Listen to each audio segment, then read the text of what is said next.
մեր քաղաքի ամենավառ գույներից մեկն է։ Ստեղծագործ մարդկանց երկու գերդաստաններից է ժառանգել անսահման արտիստիզմը։ Այնքան խտացած ու բազմաշերտ, որ նույնքան տաղանդավոր է դարձրել նրան դերասանի, երաժշտի, երգչի, մի խոսքով, բեմի ու արվեստի մարդու ճանապարհին։ Սեր ու ժպիտ առկայծող, իր ներկայությամբ պահը տոնի վերածող, թեթև, բայց խորունկ, ուրախության ետևում ինչ-որ ցավ թաքցրած, սև, բայց սպիտակ, կարծես հակասությունների ներդաշնակ միություն լինի նրա տեսակը։ Հարվածային գործիքի տիրապետող երաժիշտը դրոբ է նվագում, այդ դրոբի ներվ ունեցող մեկն է ինքը։ Նրա մեջ շատ էներգիա կա, շատ պայծառություն կա։ Սարսափելի լսելու ունակություն ունի եւ միշտ ձգտում է սովորի։ Չափից ավելի զգացմունքային մարդ է։ Բազմա կողմաննի հետաքրքիր երաժիշտ է։ Մեծ դիսցիպլինա ունի իր մեջ, արագություն ունի։ Ինքը ինչքան հեշտ է, ճիշտ այդքան նաև դժվար մարդ է, բայց չափից ավելի անկեղծ է, չափից ավելի, որը նույնիսկ խանգարում է մեկ-մեկ։ Ինքը իմ ամենամտերիմ ընկերն է։ Խենթ, էքսցենտրիկ, ընտանիքը սիրող, տաղանդավոր Արամո։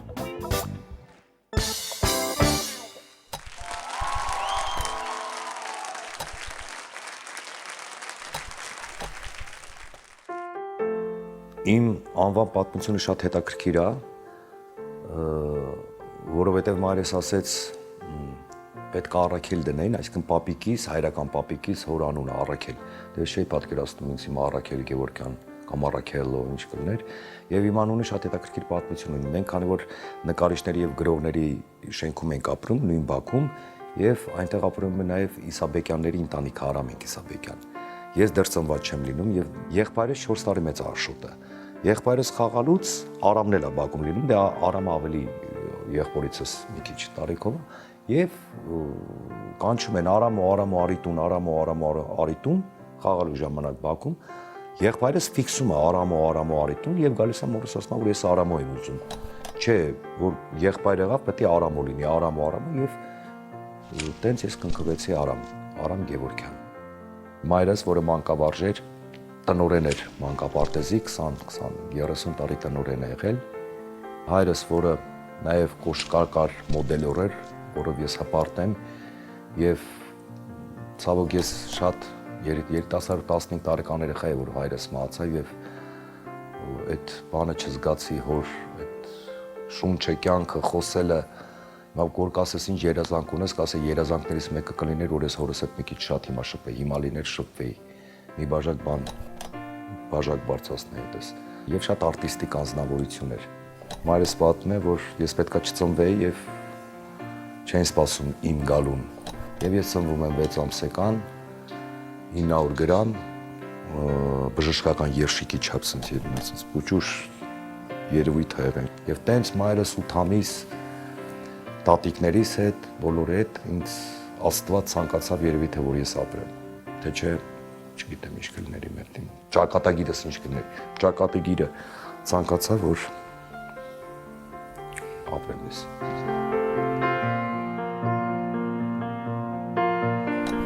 Ես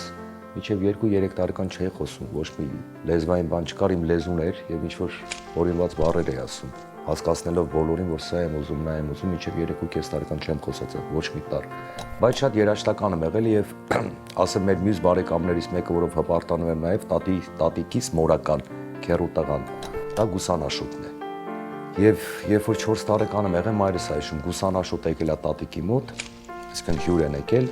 ինչ որ երգ է ցույց տվել, ես խաղալուց եմ եղել, տատիկիս մոտ երեխա եմ եղել։ Սա ինչ որ բան է եկել, ես միանգամից այդ մելոդիան երգել եմ։ Այս մարդը զարմացել ասել է, ոնց ասում է, ես երգեցի ինքը միանգամից ասում է, մելոդիան երգեց ասում է, այս երեխան շատ մեծ մարդ է դառնալու։ Երբ դու դառնամ հուշերս հին, օրագիրս հանդարտ կարդնանա,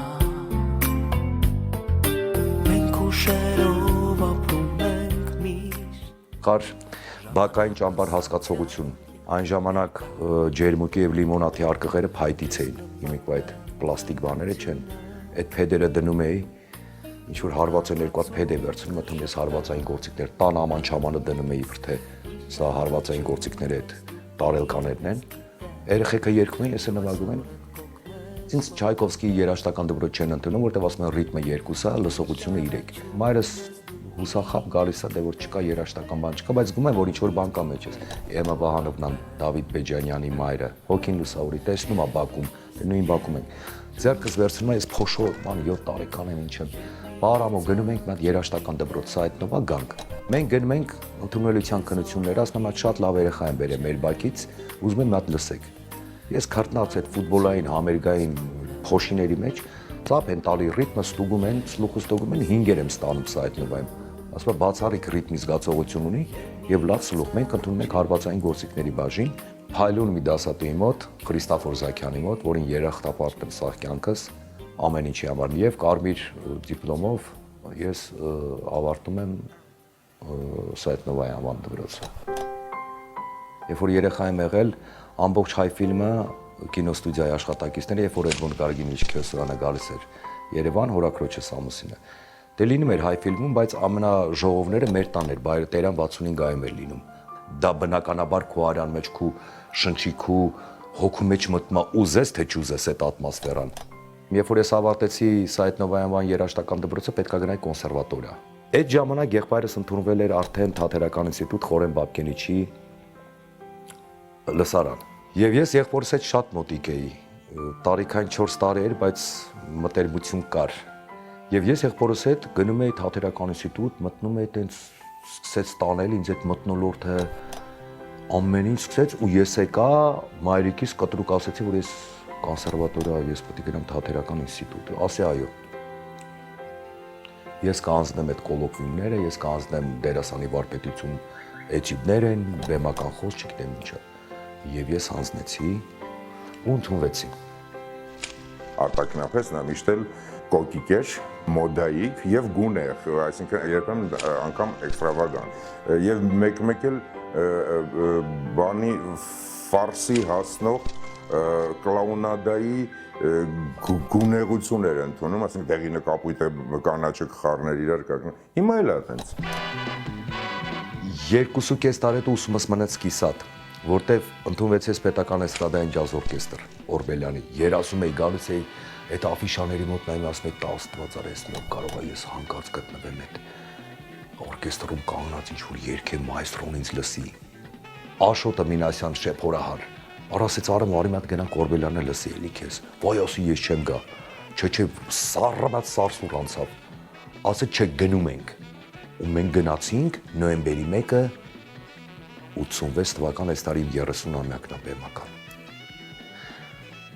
Ասի ես անպատրաստի եմ, ես չեմ կարող ես ասեց նստի։ Ու ես որ մտա այդ մթնոլորտը տեսա մայստրոն նստած օրկեստրը։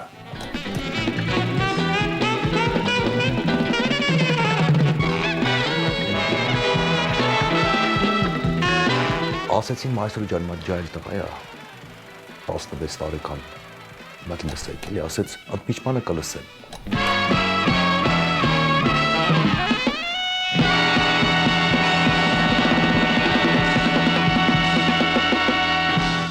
Այդ որ ասեց ընդմիջմանը կլսեն, պուլսը սարագանալ,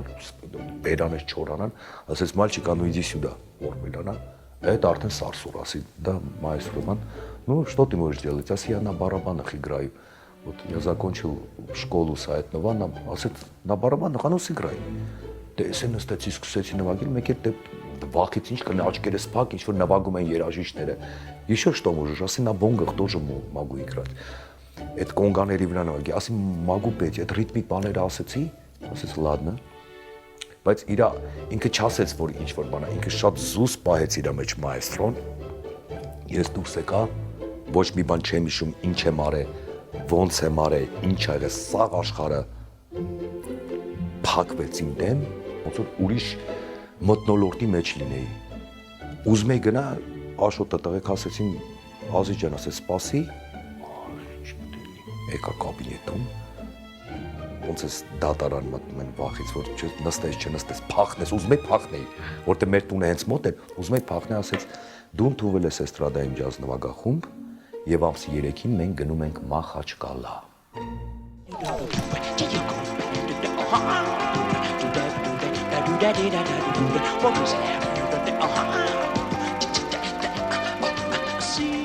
Օրբելյանի օրկեստրում հայտնվել է այդ տարիքում, դա մի սենսացիոն բան էր, բոլորը զարմացած են եւ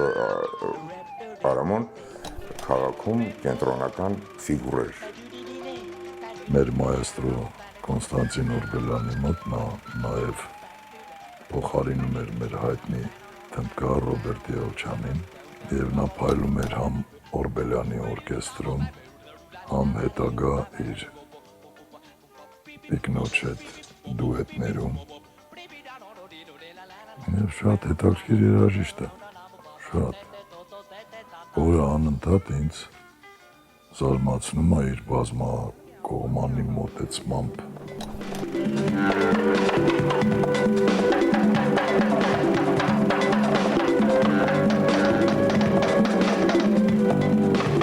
Արդեն 86 թվականից մինչև 91 թվական ես աշխատել եմ Փառայեղ օրկեստրի հետ եւ այն երկի ջերքյուններից այնքան բան եմ սովորել։ Դա մի հատ մեծ դպրոց էր իմ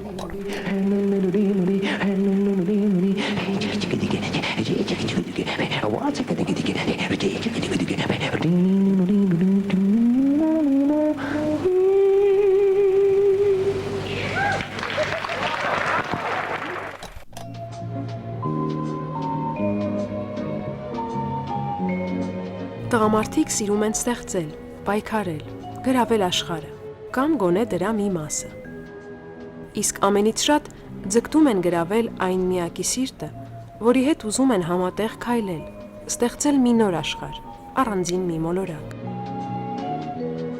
Երկու ստեղծագործ մարդկանց մոլորակները հանդիպեցին, սկսեցին պտտվել սիրո ուղեծրի շուրջ ու դարձան ավելի վառ փայլող մի համաստեղություն։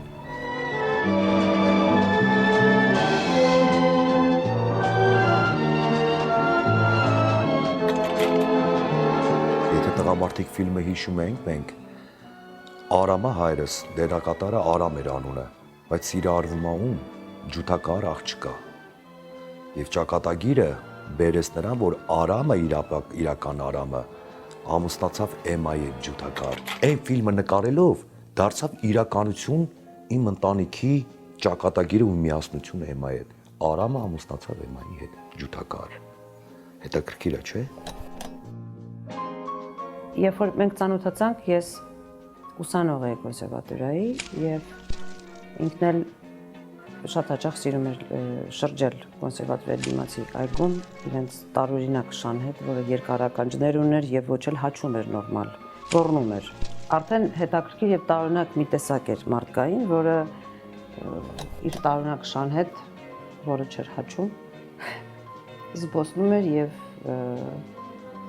փորձում էր վարակել մարդկանց ռիթմ եւ ուրախություն։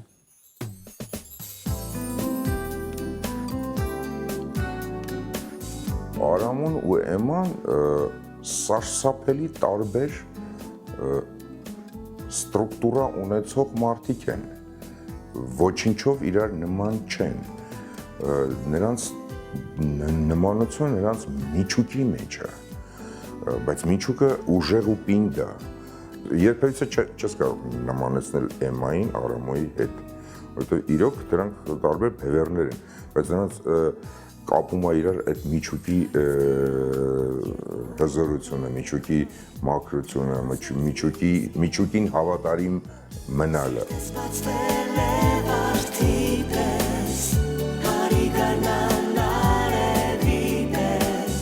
Մենք միշտ ասում ենք Արամո, բայց կա Էման, որ ինձ թվում է Արամոյի կյանքում հսկայական նշանակություն ունեցող մի անձնավորություն, իրենք մի մարմին են։ Էման եւ Արամոն Արամոյին լրիվ ճանաչելու համար պիտի Էմային ճանաչես։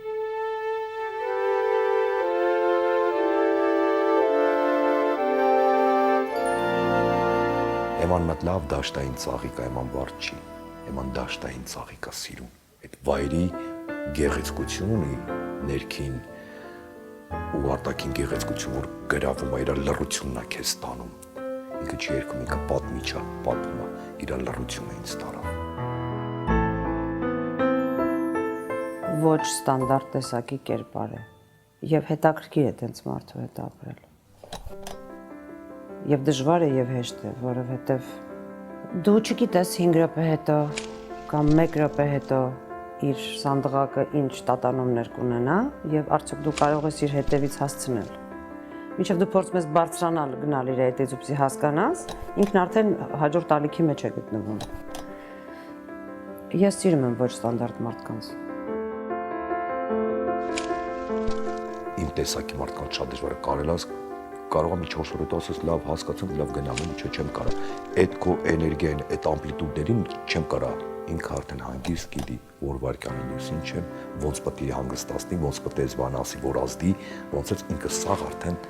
ինձ կերել որ իրան ես իր քարտեզի պես ինքը գիտի ամեն իմ կետերը, ու այդ լավ է։ Ես իրան ինչ որ նույնիսկ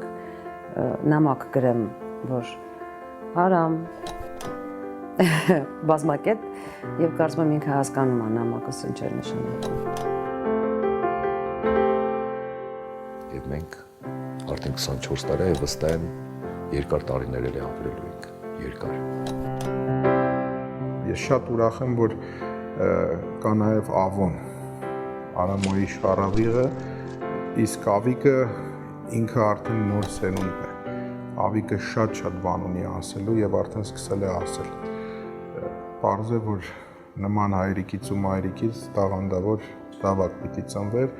Ավիկը իսկապես տաղանդավոր տղա է։ Ինչում Էման եւ Արամոն, որ դողում են երկուսն են Ավիկի վրա, կարող են ուղակի հպարտանալ։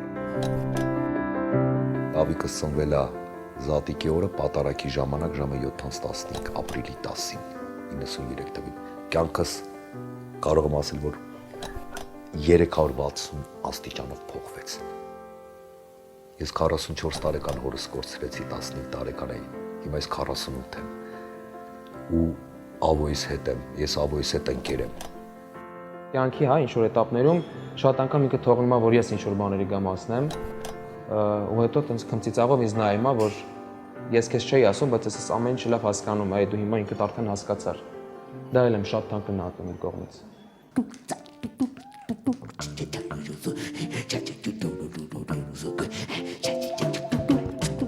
Ինքը այնպեսի մարդ է, որ ինքը կարող է ոչ մի բան չասել, նայելիս կարող է սովորել, ինչպես է ինքը ապրում, ինչպես է ինքը շնչում, ինչպես է ինքը երգում, նվագում։ Ամեն մի քայլը ես ուղղակի իրենից սովորել եմ, նայելով իրեն։ Այսինքն մեր հարաբերություններում կարիք չի եղել, որ ինքը ինձ ասի, այսպես պետք է անես, այսա սխալ է, սա ճիշտ չէ, չէ, ինքը ես նայել եմ իրան ու սովորել եմ իրենից ամեն ինչը, գրեթե ամեն ինչը։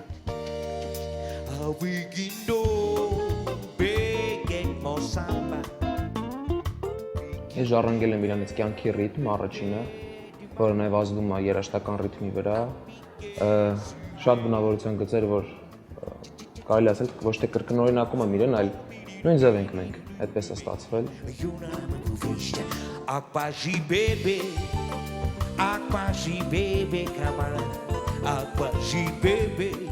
Այն ընտրությունը, որ ընտրել է արվեստը, բնականաբար դա գեներով է, շատ ինքը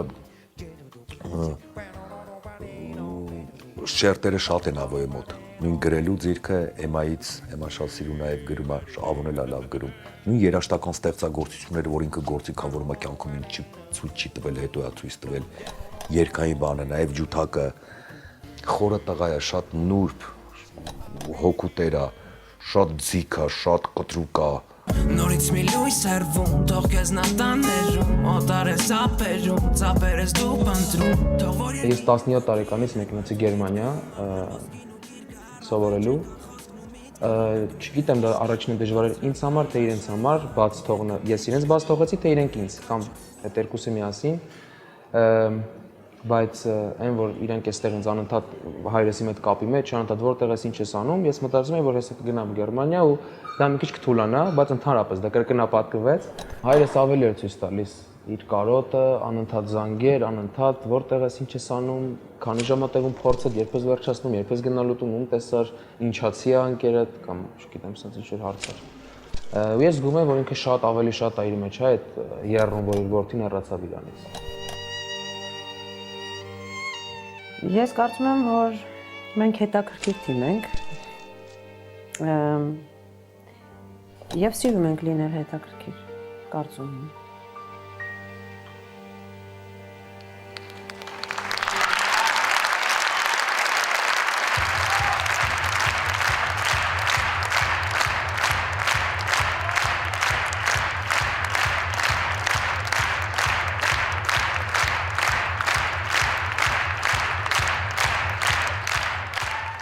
Առաջինը իմ ընկերն է, 24 տարվա մեջ եմ ան։ Երկրորդը իմ սիրուհին է, երրորդը մայրն է, նոր չորրորդը կարա իմ կինը լինի։ Կինը դնում եմ ես ամենավերջին պլանում։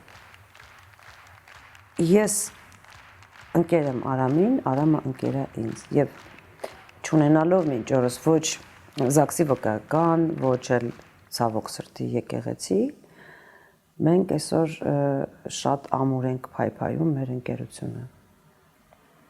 Ունենում ենք բազմաթիվ բախումներ, ունենում ենք բազմաթիվ չհասկացված օրեր, էջեր, բայց մենք գիտենք, որ մենք ընկեր ենք, որը եւ սերն է, որը եւ կյանքն է, որը եւ ընտանիքն է, որը եւ մեր ավոն է, որը որ եւ մեր բեմն է, ամեն ինչ։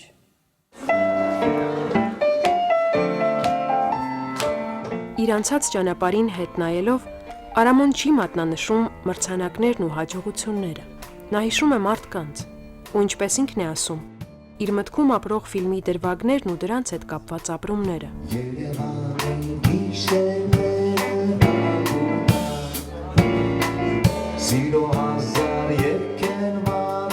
Կասկած չունեի, որ հանդիպումս Արամոյի հետ ու նրա պատմությունը անկեղծ ու ջերմ պիտի լինեն։ Այդպիսին է նա, ազնիվ ու բաց։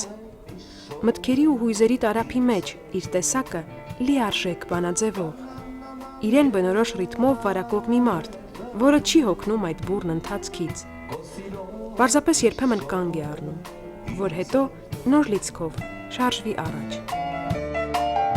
Գնում եմ, իջև հիմա գնում եմ, մենամ գնացքս ուր է գնում։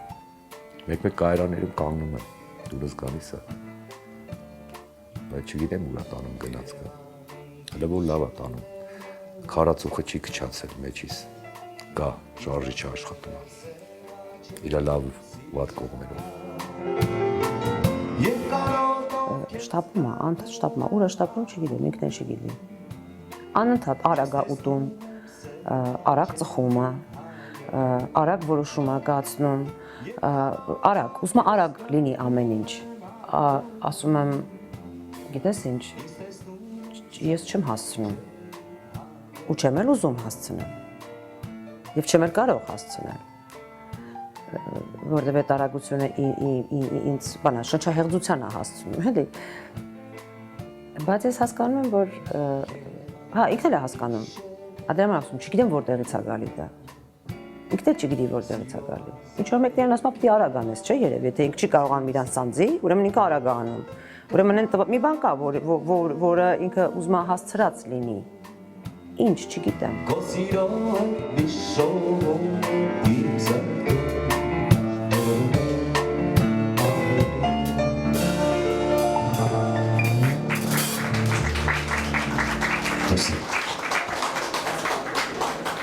Հայրիկիս ընկերները մեր տանն էին եւ մամաս ասեց, ես վերջերս անընդհատ մեր տան լամպերը պայթում են։ Անընդհատ ամեն օր։ Ու հայրիկիս ընկերն էլ մամայիս ասեց, դե Արամոյի էներգիան այնքան շատ է, որ լամպերը չեն դիմանում այդ էներգիային, էլի։ Այդ էներգիան իր մեջ ահավոր շատ է ու չգիտեմ, մի փոքր երևի համբերություն կուզենա ինքը, մի քիչ անհամբեր է շատ։ Արամոն նախ ուղնուցուցող արտիստ է։ Անգամ եթե քայլում է կամ ինչ-որ իրավիճակում շրջապատում, նա արտիստ է, իր բնությամբ է արտիստ։ Այդ արտիստությունը թույլ է տալիս նրան այդ դերասանական տաղանդը, որ ինքը իր մեջ իհարկե զգում է եւ գիտի, բացահայտել։ Արամոն հետաքրքիր է եւ կարողանում է դահլիճը վերցնել եւ պահել մոտարապես 2 ժամ։ նրա հետ կարելի է աշխատել եւ նրա վրա կարելի է հույս դնել եւ նորանոր պրոյեկտներ պլանավորել Արամոյի հետ։ Ես կարևորում եմ իր տեսակի անկեղծությունը, ես կարևորում եմ այսօր իր տեսակի ոչ ստանդարտությունը, իր տեսակը կարևորում եմ շատ։ Ուրախ եմ, որ կա աշխարհում մի հայ մարդ, որը այս տեսակն է։ Եթե փորձենք ինչ-որ բանի հետ ասոցիացնել Արամոյին, ես կարծում եմ լույսի եւ պայծառության, ուրախության հետ, որովհետեւ որտեղ որ Արամոն է, այնտեղ արդեն տոն է եւ ուրախություն է եւ վստահաբար չես տխրի, որովհետեւ ինքը շատ բուռն է, էմոցիոնալ է եւ կարողանում է մարդկանց ոչ թե զվարճացնել, այլ մարդկանց հոգիները լցնել։ Մարդ, որ չգիտես ինչի որոշել է, որ պետք է շփիտ նվիրի աշխարհը։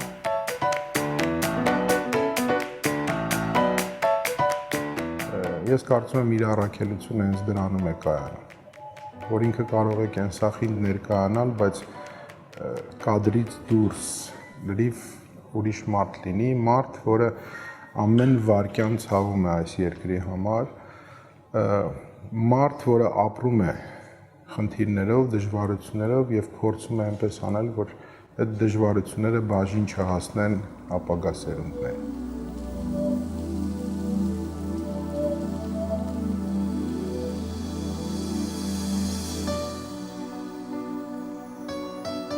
Իր ռիթմի տեսակը մելոդիկն է։ Գուցե շատերը կզարմանան, ես ինչ պատասխան հնչեցրի, հա, որտեղ ռիթմը եւ մելոդիկությունը իրար հետ չհամատեղող բաներ են, այսինքն ինքը կարող է աշխարհի ամենատարբեր արագությունների մեջ նվագի, խոսի, երգի, շարժվի, ուտի, չգիտեմ, պատմություններ պատմի, բայց իր հանգուցալուծումը գալիս է դեպի մելոդիկ տեսակը մարդկային, որտեղ ինքը հանդարտություն է, իր համար հանդարտություն է գտնում։ Այսինքն, տեսեք, եկանք երկու ծայրահեղության մեջ հայտնվեցինք, մի ծայրահեղությունից մյուսը։ Երանի այն օրը, որ տեսար դու ինձ, հանդիպեց աչքերս աչքերի լույսին, միացավ իմ սիրտը քո։ Ես ուզում եմ շատերից ներողություն խնդրել, ում կյանքում վիրավորել եմ։ Ես հիմա մտածում եմ, այսքան երկար իմ կյանքից պատմեցի,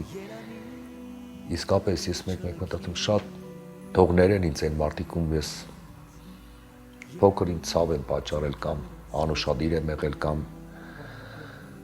իմ խոսքով, իմ պահվածքով վիրավորել եմ, 1000 անգամ կներեք ինձ։ Ես շատ սիրում եմ ձեզ ու չգիտեմ, Աստված ուզում է, որ դուք լավ ելնեք, կներեք իմ սխալների համար, եթե որևիցե մեկին ես ցավ եմ պատճառել։ Գարունը չլքի Երանի ձեռքերս քո ձեռքով ապրել։ Եթե ինձ հարցնեն Երանի, իմ Երանի պատասխանը կլինի միայն սա՝ ապրել գնահատված։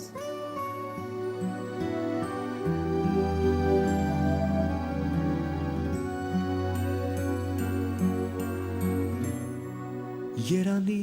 այսօրը չմարի երբեք, Երանի քամի մեզ չդիպչի երբեք, ու եթե երկինքը մեր մի օր Երանի բազմակետ երևի։ Շատ եմ։ Երամի պես եմ այդ Երանին իմ մեջ։ Երևի բազմակետ էր։ Իմ համար այս պարակը, բայց լավ կետ էր։ Չեմ կարա։ Երանի չգիտեմ ինչն է, Երանի ես ունեմ, չեմ կարա, Երանի։ Երանի ձեռքերս քո ձեռքով ապրել, ու մեր սերը պահպանել։ Երանի աշունը ուշանա մի քիչ, Երանի գարունը չլքի,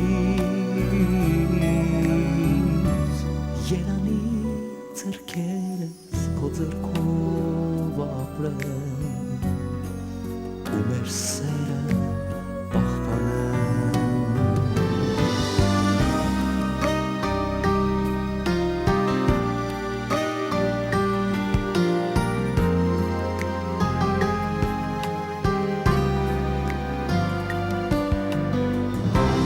Երանի աշունը ուշանա մի քիչ Երանի գարունը չլքի Երանի ձեռքերս քո ձեռքով ապրեն ու մեր սերը պահպանեն Երանի ձեռքերս քո ձեռքով ապրեն ու մեր սերը պահպանեն